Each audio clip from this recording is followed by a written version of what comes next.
তোমরা যেহেতু হবা না, তোমরা ছাত্র অনুযায়ী হবা, তোমাদের বোন বা আরো যারা শুভাকাঙ্ক্ষী আছে তাদেরকে এই কলেজে ভর্তির জন্য তোমরা সহযোগিতা করবে। এই প্রত্যাশা তোমাদের কাছে আমরা রাখছি। আর এটা প্রত্যাশা করতে পারি না, তোমরা আমাদেরকে বল বল করে ভর্তি হওয়া যায়, পরিবেশ আছে। ঠিক আছে কথা বলা হতো, আমরা প্রত্যাশা করতে চলে গেলে ভর্তি হবে। আর দেখুন সুযোগ সুবিধা ওরাই অন্য কলেজ যা সুযোগ সুবিধা দেয় তার থেকে এই কলেজ বেশি সুযোগ সুবিধা পাবো।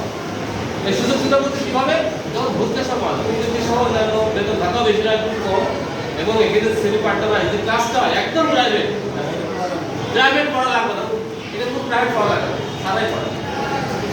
যা হোক সবাইকে ধন্যবাদ পরীক্ষা দাও, আর মার্কসের কোনো সমস্যা নেই, মার্কস তো পেয়ে যাবো, সারা দিন দেখছে পাশে নিয়ে চলে যায়। সবাই ভালো থাকো, আসসালামু আলাইকুম।